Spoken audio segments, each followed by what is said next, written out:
이 아가서가 솔로몬의 Song of Songs, 그러니까 솔로몬의 애가죠. 솔로몬이 많은 노래를 썼다고 이 성경에 기록하고 있습니다. 1004개를 썼답니다. 솔로몬이 노래를. 그 중에 하나를 특별히 이렇게 성경에서 기록을 하고 우리에게 지금 3000년이 지난 오늘날까지도 우리가 하나님의 말씀으로 우리들이 이것을 읽으면서 감동을 받고 그렇게 하고 있는 거죠. 그 아가서는 그야말로 연애가입니다. 남녀의 그 사랑의 고백들이 기록이 되어 있고 또 신부와 신랑의 그 서로의 사랑의 고백, 그리고 자기의 그 아내를 사랑하는, 신부를 사랑하는 마음, 또 신부가 신랑을 사랑하는 그러한 애절한 이런 마음들이 기록되어 있는 것이죠. 그야말로 연애가, 아가서라고 하는 것은 연애가다 그런 뜻입니다. 어떤 사람들은 솔로몬이 아내가 1000명이었습니다. 여러분 성경을 다 알지만 1000명 중에 한 아내를 너무 사랑한 나머지 이 아내에게 자기의 사랑을 고백한 연애가이고 그 아내가 또 답변한 것이 아가서다, 이렇게 해석을 해봅니다. 그러면 하나님께서 뭐 때문에 하나님의 감동으로 쓴 귀한 말씀들만을 기록할 때에 그 솔로몬의 연애가를 뭐로 기록했겠습니까? 이 성경을 해석하는 여러 방법이 있는 겁니다. 어떤 사람들은 이것은 유대인들의 또 신약 시대에 와서 크리스찬들의 섹스 교본이다. 그만큼 애절한 이러한 연애의 사연이 여기에 기록이 되어 있는 거죠. 그러나 그 사람들은 그렇게 해석을 할지라도 초대교회 때부터 오늘날까지 복음주의적인 교회에서는 이 아가서를 신랑이신 예수 그리스도와 신부인 교회와의 사랑의 연가, 사랑의 노래, 사랑의 고백으로 이렇게 해석하는 것이 가장 성경적인 해석이고 하나님이 그것을 위해서 여기에 기록한 것으로 우리는 받아들이고 있는 거죠. 그래서 아가서를 읽을 때마다 항상 신랑이 신부에게 얘기하는 것은 나의 주, 나의 구주 예수 그리스도가 내게 말씀하시는 것으로, 그런 귀를 열고 주님의 음성으로 들어야 합니다. 그리고 여기에 아가서 전체에 보면 신부가 또 신랑에게 고백하는 애절한 사랑의 고백이 있고 장가가 있고, 그것은 내가 나의 그 사랑하는, 나를 위해 살을 찢으시고 피 흘리시고 십자가에서 고통당하시고 그 주님의 그 애절한 사랑, 그 주님에 대한 그 사랑의 응답으로 나의 신랑 예수 그리스도에게 드리는 사랑의 고백으로 이렇게 우리가 읽으면서 그 말씀을 해석해야 합니다. 그래야 하나님께서 우리에게 아가서를 주신 근본 목적이 이루어지는 거죠. 그래서 오늘도 뭐 시간이 있으면은 아가서 1장부터 전체까지 다 보면 참으로 애절한 사랑의 사연이 있습니다. 근데 4장에 보게 되면은 1절부터 15절까지가 신랑이 신부에게 신부를 입이 마르고 닳도록 칭찬하면서 이 세상에서 가장 최고의 나의 신부라고 이렇게 고백하는 그 고백이 4장 전체에 기록이 되어 있는 거죠. 그리고 마지막에 가서 신부가 딱 한 절 응답하는 이러한 것으로 되어 있습니다.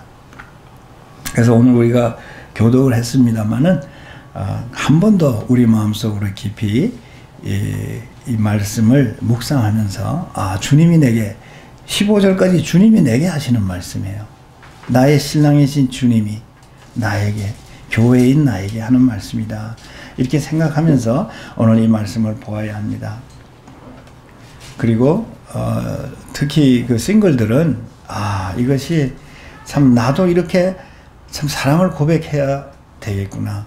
세상적으로 얘기하는 작은 멘트가 여기 많이 들어있어요. 이게 작은 멘트를 몰라가지고 연애를 못하는 사람들이 있는데 필요하면 이 아가서에서 그 작은 멘트들을 고르면 뿅 갑니다. 상대방이. 그렇기 때문에 오늘 주님의 음성으로 우리가 들어보겠습니다. 4장에 내가 내 사랑 너는 어여쁘고 어여쁘도다. 노을 속에 있는 이 신부가 그 면사포를 쓰지 않습니까? 그 노을 속에 있는 내 눈이 비둘기 같고 내 머리털은 길러앗산 기슭에 누운 물이 염소 같구나. 신부의 머리털이 까맣게 은빛 나는 이런 그 검은 머리에 머리털이 있는 그 모습을 그렇게 이쁘게 바라보고 있는 모습이죠. 털 깎인 암양 곧 너는 내 이는 또 이에 대해서 그렇게 이가 아름다워 보이는 거야. 뭐 누가 좋으면 뭐 신발 뒷꼭지도 참 그렇게 아름다워 보인다더니 이 신랑이 지금 보니까 내 이는 목욕장에서 나온 털 깎인 암양, 하얗다는 거죠. 털 깎인 암양 곧 새끼 없는 것 하나도 없이 각각 쌍태를 낳은 양 같구나. 이건 번역이 좀 원어에서 우리 한국 성경이 좀 그렇습니다만은 새끼 없는 것이 아니고 빠진 이가 없는 이런 의미로 하는 겁니다. 빠진 이도 없고 덧 이도 없고 그 신부의 이를 바라보니까 하얗게 표백을 한 것 같이 반짝반짝 하면서 덧 이도 없고 빠진 이도 없이 너무나도 아름다운 그런 모습을 아내를 바라보고 있는 겁니다. 신부를. 또 입술은 어때요? 3절에 보면 내 입술은 홍색 실 같고 내 입은 어여쁘고 노을 속에 내 뺨은 석류 한쪽 같구나. 또 목은 어때요? 목은 군기를 들이고 건축한 다윗의 망대. 가장 아름다운 목이겠죠. 길게 이렇게 목이 뻗어서 망대같이 일천방패, 용사의 모든 방패가 다 달린 망대와 같다. 얼마나 아름다워. 우리가 뭐 그런 점성대 같은 것만 바라봐도 그것도 아름다운데 목이, 아내의 목이, 신부의 목이 그렇게 달린 망대 같다. 또 내 두 유방은 백합화 가운데서 꼴을 먹는 쌍태노루 새끼 같구나.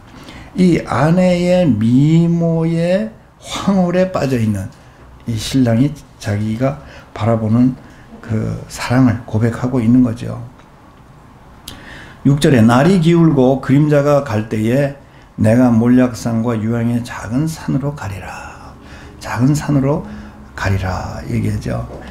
그래서 여기서 보면은 신부가 신랑을 만나서 혼인하는 날을 바라는 마음이 여기 상징이 되어 있는 거죠.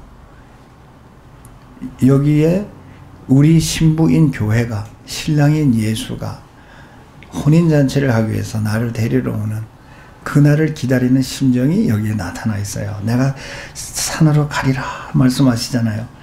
그것이 우리 언제 우리 교회는 신랑이신 예수 그리스도와 혼인하는 날이 있습니다. 그죠?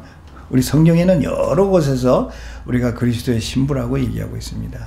이렇게 혼인하는 날이 요한계시록 공부를 하고 계시지만은 요한계시록 우리 19장 7절에 보면 우리가 즐거워하고 크게 기뻐하여 그에게 영광을 돌리세 어린 양 예수님을 얘기합니다. 어린 양 예수님의 혼인 기약이 이르렀고 그 안에 바로 여러분과 저를 얘기합니다. 교회가 예비되었으니 그에게 허락하사 빛나고 깨끗한 세마포를 입게 하셨은즉, 그죠? 우리 신부에게 깨끗한 세마포를 입히는데 그 세마포는 성도들의 옳은 행실이라.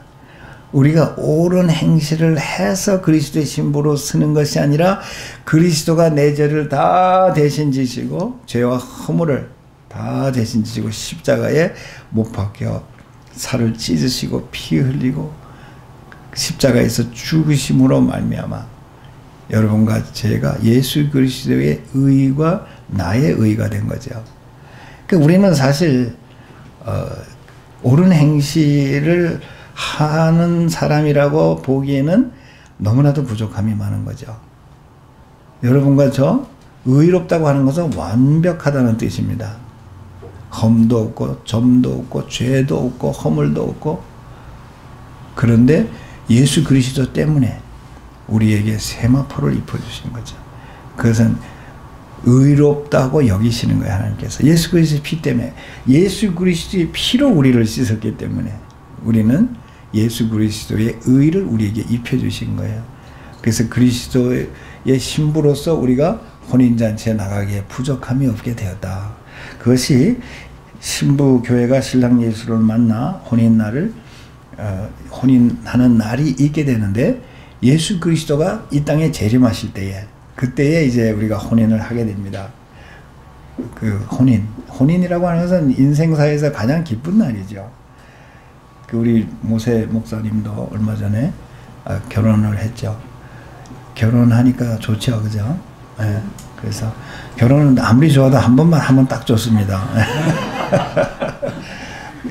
저도 한 번으로 족합니다. 그래서 우리 싱글들 말이죠, 분발하시고 여기서 부지런히 연애하는 거 배워가지고 빨리 그 혼인의 기쁨을 경험하시기 바랍니다. 그래서 여기 보면은 이제 신랑이 이제 동산에 오는 것을 기다리는 신부의 그 기다리는 마음이 기록이 되어 있고, 7절에 계속됩니다. 나의 사랑, 너는 순전히 어여뻐서 아무 흠이 없구나. 그러니까 예수님이 우리를 보시는 오늘 우리를 볼 때에 이렇게 흠도 없고 점도 없다. 그것이 여기에 나타나 있는 거죠. 여러분과 제가 왜 흠이 없고 점이 없습니까? 사실은 죄투성이 허물투성이지 우리가. 그럼에도 불구하고 예수님이 신부인 우리를 바라볼 때에 점도 없고 흠도 없고, 우리가 참 너무나도 세상에 때가 묻어서 때로는 범죄하고 때로는 예수님의 마음을 많이 아프게 할 때도 있지만, 예수 그리스도의 피로 우리를 씻었기 때문에 우리의 모습이 그렇게 사랑스럽고 아름다운 거예요. 예수 그리스도가 여러분과 저를 볼 때에 오늘 여기서 신랑이 신부를 이렇게 이쁘고 아름답게 보는 것과 같이 이 시간도 여러분과 저를 향해서 나의 사랑, 내 참 신부야, 너는 정말 아름답구나, 우리를 이렇게 영적으로 봐주신다고 하는 사실, 그 얼마나 감사해요. 예? 예수님의 십자가의 피로 말미암아 우리가 이렇게 아름다운 예수 그리스도의 신부가 되었다고 하는 사실, 우리 여기서도 생각해 봅니다. 그래서 8절에 계속되면 나의 신부야, 너는 레바논에서 나와 함께하고 레바논에서 나와 함께 가자. 또 9절에 보면은 나의 누이, 나의 신부야, 내가 내 마음을 빼앗았구나. 이 신랑의 애절한 마음, 신부가 신랑의 마음을 앗아간 거. 여러분이 주님 앞에 찬양을 하고 사랑으로 고백하고 기도하고 우리 할 때에 주님이 그렇게 기뻐하신다는 거, 예?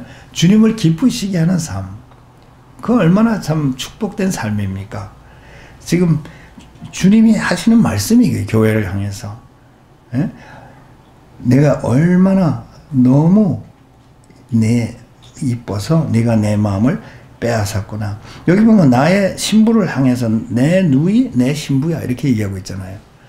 그래서 신부를 향해서 내 누이라고 할 만큼 순수한 사랑을 얘기하는 거죠. 청순한 사랑을 얘기하는 겁니다. 아주 풋내나는 그런 따뜻한 그 순수한 사랑, 이것을 우리를 향해서 가지고 계신 주님의 모습을 우리가 여기서 봅니다. 이제 12절에 내려가면 나의 누이, 나의 신부는 잠근 동산이요. 동산 얘기가 나옵니다. 나의 누이, 나의 신부는 잠근 동산이라고 얘기합니다. 동산은 나무가 있고 꽃이 있는 곳이 동산이죠. 풀이 있고. 그래서 여기 보면은 덮은 우물이요 봉한 세미로구나. 내게서 나는 것은 석류나무와 각종 아름다운 과수와 고벨하와 온갖 향기롭고 아름다운 과수들이 여기 동산에 심겨 있는 것을 보게 됩니다. 나도초와 나도와 번홍화와 창포와 개수와 각종 유향목과 몰약과 침향과 모든 귀한 향품이요. 너는 동산의 샘이요 생수의 우물이요 레바논에서부터 흐르는 시내로구나. 입이 닳도록 온갖 미사여구를 다 동원해서 신랑이 신부에게 자기의 사랑의 마음을 전하는 이러한 내용이 바로 4장 1절에서부터 4장 12절까지 신랑이 신부에게 사랑을 고백하는 것이죠. 거기에 대한 응답으로 16절에 보면은 신부가 북풍아 일어나라 남풍아 오라 나의 동산에 불어서 향기를 날리라. 나의 사랑하는 자가 누구겠습니까? 그 신랑이 이제 올 텐데 그 신랑이 그 동산에 들어가서 아까 신랑이 신부를 나의 동산이라고 얘기했죠. 그래서 이제 이 동산에 들어가서 그 아름다운 실과 먹기를 원하노라. 오늘 이 아가서 4장의 주제는 여러분과 저에게 하나님이 주시고자 하는 메시지는 이 16절에 있습니다. 바로 아름다운 실과라고 하는데 아름다운 실과 먹기를 원하노라. 신랑이 그토록 열매 보기를 원하고 열매 먹기를 원하는 이러한 신랑의 마음이 여기 잘 나타나 있는데 그것은 바로 우리 아버지의 마음입니다. 여러분과 저의 하나님의 마음이요 그리스도의 마음이라고 하는 것이죠. 신자의 삶은 오늘 말씀을 통해서 볼 때에 하나님의 정원입니다. 하나님의 정원, 하나님의 동산입니다. 과일 농부가 농사 일을 시작할 때에 한 가지 목적이 있습니다. 한 가지 목적. 그 목적이 바로 열매를 거두는 것입니다. 농부는 먼저 씨를 뿌릴 수 있는 토양이 되도록 토지를 개간하고 그리고 잘 준비를 해서 씨를 뿌리든지 거기에다가 나무를 심습니다. 그러고 나서는 싹이 나고 나무가 자라는 걸 보면서 거름을 주고 잡초도 뽑고 물도 주면서 온갖 정성을 다 기울이게 됩니다. 그러면 어느덧 꽃이 피기 시작하는 거죠. 나무에서 혹은 화초에 과일나무에서 꽃이 피기 시작하는데 나무가 가장 아름다움이 절정에 이를 때가 꽃이 필 때입니다. 꽃은 항상 아름다운 거예요.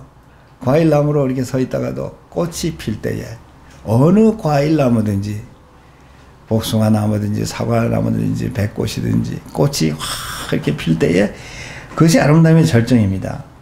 이것이 바로 예수를 막 믿은 새로운 신자들이 하나님과의 사랑이 절정에 이를 때 그때가 바로 얼마나 아름다운지 꽃이 피는 바로 그 시기인 것이죠. 변화받고 주님과 동행하면서 삶이 변하고 참 주님과 함께 늘 서로 사랑의 고백을 하면서 주 없이는 못 살아요. 이제는 내가 뒤돌아서지 않겠네. 주님이 나를 구해 주셨어요. 내 죄를 씻어 나 대신 죽어 주셨어요. 주님. 이 주님 앞에 사랑을 보면서 주일날 교회만 나와도 눈물이 나고 그래서 십자가만 바라봐도 눈물이 나고 성경을 읽으려고 그래도 그냥 성경을 피면 그냥 눈물이 나고 그게 예수님이 말씀하신 바로 첫사랑이죠. 우리가 첫사랑을 잊어버리고 살 때가 많은데 이것이 가장 아름다운 신자의 생활에 처음 예수를 믿었을 때 삶의 변화를 경험했을 때 주님을 처음 만났을 때 바로 그 시절입니다. 농부의 목적이 그러나 과일나무를 실은 농부의 목적이 여기서 다 이루어지는 건 아닌 거죠. 꽃이 피었을 때 그 아름다울 때에 이 꽃이 피었다고 하는 것은 과일나무가 열매를 맺을 준비가 되었다 하는 것을 알리는 단계일 뿐입니다. 꽃이 피면 다음 단계는 열매입니다. 열매. 당장 열매가 주렁주렁 열리는 건 아니죠. 과일나무에. 조그만 열매가 맺혀서 자라기 시작하면서 그 열매가 커가면서 성숙해지고 색깔도 변하면서 아름다운 모습으로 먹음직하게 이렇게 커지면서 많은 열매가 주렁주렁 달리는 그런 시기를 맞이하게 됩니다. 그것이 처음에 예수를 믿고 감정적으로 막 뜨겁고 이러한 신앙생활 가운데서 이제 말씀 공부를 통해서 신앙이 점점 익어가는 단계죠. 예, 내가 말씀을 통해서 영적으로 자라고 장성한 분량까지 이루고 내가 주님이 이렇게 사랑했으니 내가 주를 위해서는 무엇을 할 수 있을까 이런 것까지도 생각하는 이제 그러한 믿음이 성장하는 성숙하게 이어가는 그러한 과정인 것이죠. 오랜 동안 열심히 이렇게 정성을 들여서 가꾼 과일 농부가 열매 가득한 정원을 거닐면서 잘 익은 믿음직한 먹음직한 그 열매를 따서 한 입 비워 먹어보는 것, 그것만큼 더 기쁨이 그 농부에게 있겠습니까? 그 가장 큰 기쁨인 것이죠. 과일나무를 심기 시작하는 그날의 목적이 이루어지는 날인 것입니다. 그것이 농부가 잘 익은 풍성한 열매를 수확하고 맛보는 것, 그것은 수고의 대가요 상급인 것이죠. 자, 그러나 과일나무가 열매를 맺지 않는다면 농부에게 그보다 더 속상한 일이 있겠습니까? 그렇게 정성을 들이고 예수님께서는 마태복음 21장 19절에서 예루살렘의 길가에서 그 한 무화과 나무를 보시고 잎사구밖에 아무것도 열매가 없는 것을 보시고 그 나무에게 이르시기를 이제토록 영원토록 내가 열매가 맺지 못하리라 하시니 무화과 나무가 곧 말라버렸더라 기록하고 있습니다. 이 구절을 가지고 어떤 사람들은 예수님이 참 잔인하다, 예수님이 배고픈데 과일을 따먹을 거 없다고 그 나무를 저주해서 이렇게 말라버리게 평생 열매가 맺지 못하도록 하는가. 예수님의 목적은 그 나무를 과일이 없기 때문에 저주하신 것이 아니라 그 옆에 제자들이 있었어요. 이 제자들은 예수님이 부활하시고 승천한 다음에 2000년 동안 그 이후에 오늘날까지 교회를 세우고 예수님이 하시던 일을 계속해야 하는 그러한 사명을 받은 자들이 옆에 있은 거죠. 베드로도 있고 요한도 있고 야고보도 있고 빌립도 있고 이렇게 다 있는데 앞에서 그 나무를 저주한 거죠. 열매가 있는가 보시니 잎만 무성하더라. 우리 교회 안에서 열매가 없고 잎만 무성한 크리스찬이 많아요. 보면 뭐 굉장히 뭐 하는 것 같은데 잎사귀밖에 없어. 예수님은 저 나무를 왜 저주했는가? 크리스찬의 삶 가운데서 그리스도의 신부인 교회가, 신자가 열매 맺는 것이 그만큼 중요하다는 것을 설명하기 위해서 예수님이, 그 제자들은 똑똑한 사람은 별로 없었어요. 그러니까 시청각으로 보여주는 예수님께서 얼마나 충격적이었겠어요. 우와, 나무를 저주해요. 열매 없다고. 그런데 예수님의 그 깊으신 뜻은 열매 맺는 것이 그렇게 중요하다는 걸 보여줘요. 그래서 십자가 못 박히기 전날 밤에 마지막 설교를 하시면서 무릇 내게 있어 과실을 맺지 아니하는 가지는 아버지께서 이를 제해 버리신다. 이제 직설적으로 제자들에게 말씀합니다. 우리 신자의 삶에서 열매 맺는 것을 그토록 바라시는 주님의 심정이 너무나도 잘 나타나 있는 성경 구절들이죠. 자, 오늘 본문에 신부가 신랑에게 16절에서 이 교회가 예수님에게 말합니다. 이 교회가 예수님에게, 또 내가 예수님에게 말하는 거예요. 16절에 보면 나의 사랑하는 자가 주님이, 나의 신랑 주님이 내 동산에 들어가서 아름다운 실과 먹기를 원하노라. 그죠? 주님을 기다리던 그 신부가 주님 앞에 신부로 나타날 때에 주님에게 주여 내 동산에 들어와서 열매를 먹으시기를 원합니다. 그죠? 자, 이것은 우리의 삶이 하나님을 기쁘게 하고 하나님에게 영광이 되는 삶을 살기 위해서는 열매를 맺어야 된다. 그거를 여기서 우리에게 가르치고 있는 것입니다. 여러분, 우리가 이 사는 목적, 우리의 창조의 목적이 뭔가? 성경에 너무나도 잘 나타나 있어요. 창세기부터, 초반부터 하나님 말씀, 그래서 우리를 창조했다고 그러죠. 아담과 하와가 타락함으로 말미암아 하나님과의 그 펠로십이 끊어졌지만, 그래서 또 하나님은 그 목적을 회복하기 위해서 독생자들 예수 그리스도를 보내서 십자가에 못 박고 우리와의 사랑의 관계를 회복한 거 아닙니까? 우리의 목적은 에베소서에 보게 되면 처음에 1장에서 3장까지 우리를 창조하신 목적 분명히 나와 있습니다. 하나님께 영광을 돌리게 하려 함이라. 세 번이나 얘기합니다. 그래서 하나님은 우리를, 하나님을 기쁘시게 하고, 싫든 좋든, 어떤 사람들은, 믿지 않는 사람들은 그래요. 하나님은 뭐 독재인가? 왜 자기 기쁨을 위해서 우리를 창조해가지고, 내 기쁨대로 살면 안 되나? 이렇게 얘기하지만, 싫든 좋든 그것은 절대 주권자이신 하나님이 우리를 창조하신 목적입니다. 그래서 내 삶이 창조의 목적을 이루면서 축복된 행복한 삶을 살기 위해서는 하나님의 목적대로 살아야 되는 거예요. 이 탁자를 이렇게 설교할 때에 이런 강대상으로 쓰라고 만들어 놨는데 이거를 가가지고 저 부엌에서 여기다가 뭐 국이나 넣고 밥이나 넣고 하면은 목적이 이루어지는 게 아니잖아요. 이 탁자가 행복하겠습니까? 아니죠. 얼마나 귀하게 쓰고 있어요. 여기에 목사님들 설교할 때에 사용해라. 그죠? 여러분과 저 하나님을 기쁘시게 하고 하나님의 교회 영광을 돌리고 하나님과의 사랑의 교제를 위해서 창조되었다면 그렇기 때문에 여러분과 저의 삶은 하나님의 동산이 되어야 한다는 거예요. 여러분과 저의 삶은 하나님의 동산이다. 꼭 기억하세요. 동산이다. 왜냐하면 하나님을 기쁘시게 해야 되는데 하나님이 가장 원하시고 가장 좋아하는 거 우리의 삶의 동산에서 열매를 드시는 거예요. 열매를 보시고 열매를 드시는 게 하나님이 가장 기뻐하시는 일이기 때문에 예? 내가 가장 좋아하는 거 여러분 좋아하는 거 있죠. 저는 뭐 사시미를 좋아하고 수시를 좋아하고 우리 목사님이 혹시 또 사줄지 모르지만 스시 사시미 그 중에서도 우니 같은 거 좋아하고 그리고 스테이크 랍스터 이런 거 좋아합니다. 제가 좋아하는 건 그래요. 근데 우리 하나님이 좋아하시는 것은 열매란 말이에요. 열매. 그것도 신자의 삶의 동산에서 열리는 열매.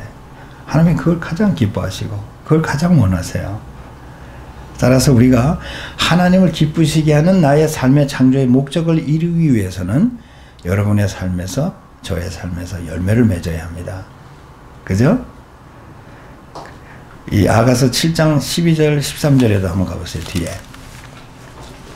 말씀을 마칩니다마는 12절 13절에 보면 우리가 일찍이 일어나서 포도원으로 가서 포도움이 돋았는지 꽃술이 퍼졌는지 송류꽃이 피었는지 보자. 거기서 내가 나의 사랑을 내게 주리라. 그죠? 그러니까 여기 보면은 동산에서 그 꽃을 보기를 원하고 거기서 열매 맺기를 원하는 그 우리 하나님의 마음이 잘 나타나는 것이죠. 과일을 가장 먼저 맛보는 사람은 누굽니까? 그 과일 나무를 심은 농부겠죠. 예? 그래서 요한복음 15장 1절에 보면 내가 참 포도나무요 내 아버지는 그 농부라 이렇게 얘기하고 있습니다. 내 삶이 이러한 하나님이 기대하시는 아름다운 열매를 맺지 못할 때에 그것은 인생 최대의 불행입니다. 또 비극입니다. 메마른 삶이 될 수밖에 없는 것입니다. 대부분의 사람들은 이 세 가지 삶을 살고 있다 그래요. 크게는 이 세 가지 카테고리 안에 우리가 사는 삶이 들어가 있어요.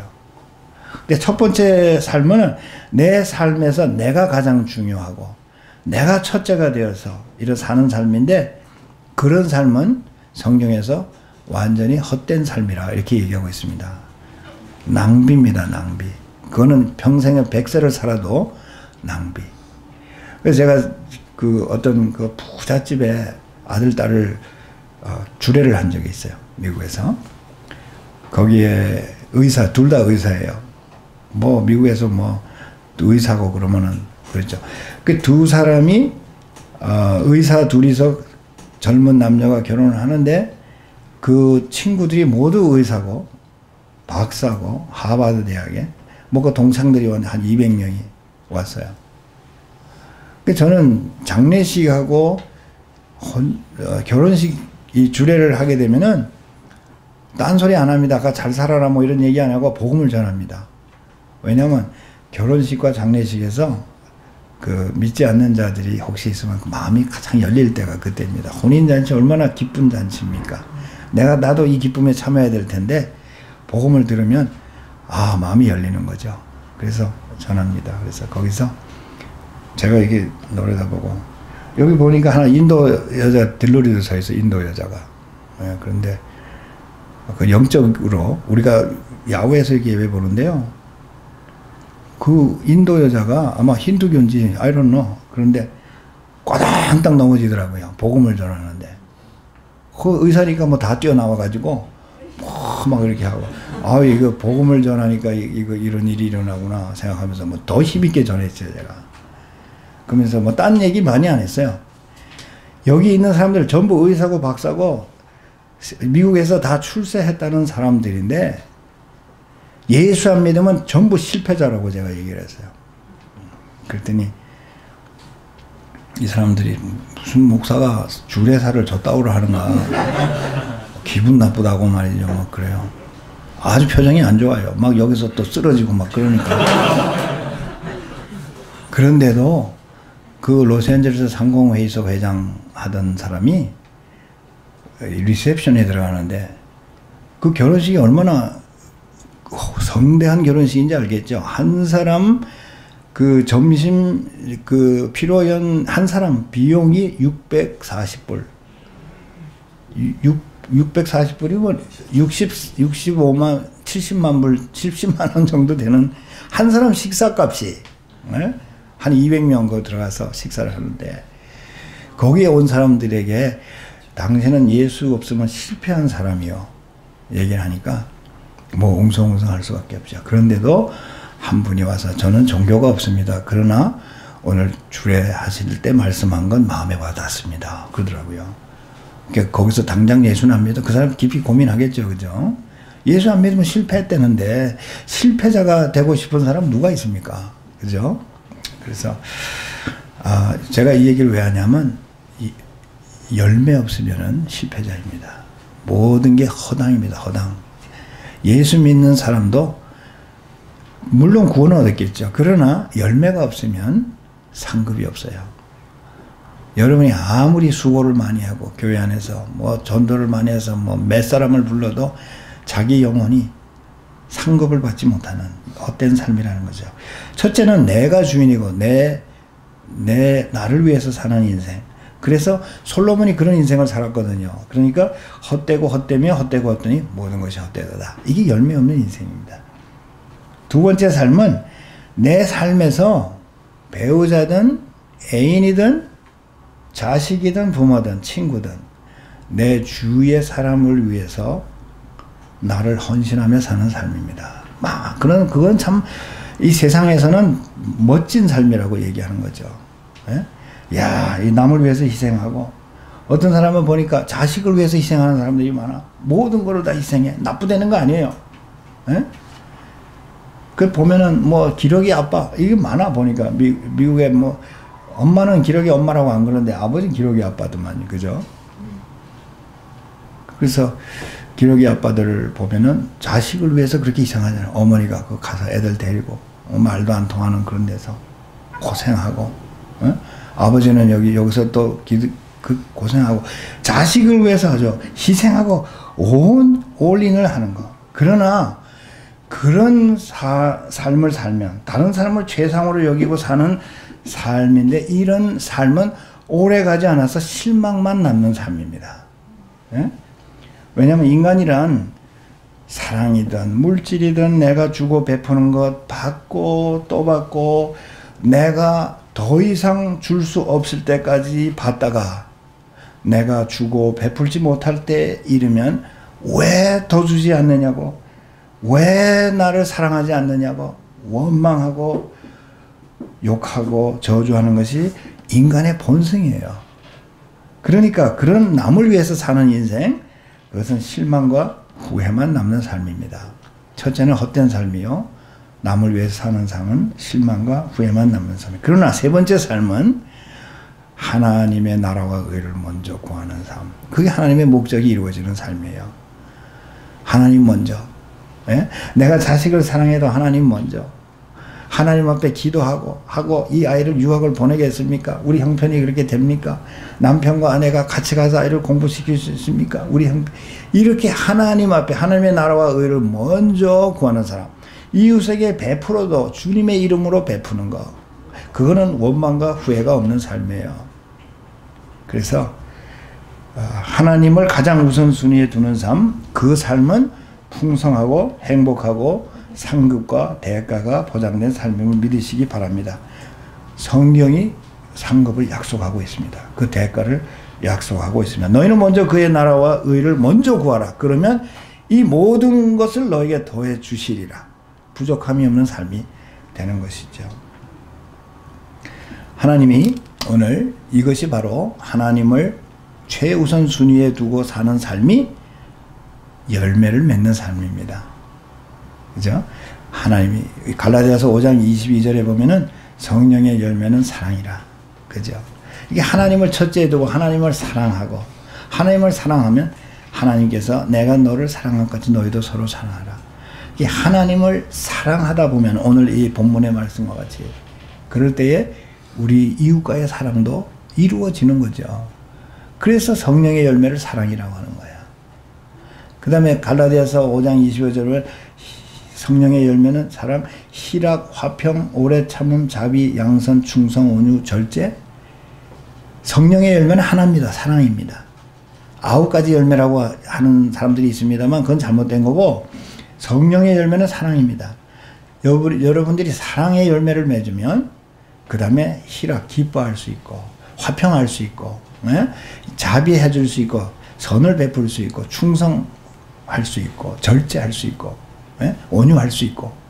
그러니까 뭐 복잡하게 오래 여러 가지 9개 열매 외울 것도 없이 성령의 열매 뭐예요? 사랑이라. 하나님 사랑, 이웃 사랑하면은. 그래서 하나님을 최우선 순위로 두고 사랑하면서 하나님과의 그 뜨거운 사랑의 관계를 가지는 신자의 삶은 풍성한 성령의 열매를 맺는 그러한 삶인 것입니다.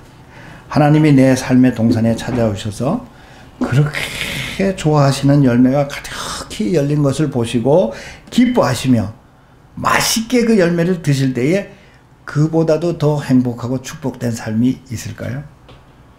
주님의 사랑하는 동산, 나의 삶의 동산에 주님과 뜨거운 사랑의 교제를 나누며 함께 기뻐할 때에 그보다도 더 기쁜, 더 행복이 있겠습니까? 생각만 해도 얼마나 아름다운, 얼마나 영광스러운 모습인지. 사랑하는 성도 여러분, 여러분은 이렇게 여러분을 사랑하는 자 하나님이 그의 동산에서 맛있고 아름다운 열매를 드리도록 오늘 초청해 드릴 수 있습니까? 여러분 자신이 오늘 묵상해 보기 바랍니다. 또 예수 그리스도를 여러분의 동산으로 초청해 드리고 있습니까? 나의 사랑하는 자가 내 동산에 들어와서 그 아름다운 실과를 먹기를 원하노라. 신부의 고백을 여러분과 저도 할 수 있기를 바랍니다. 기도하겠습니다.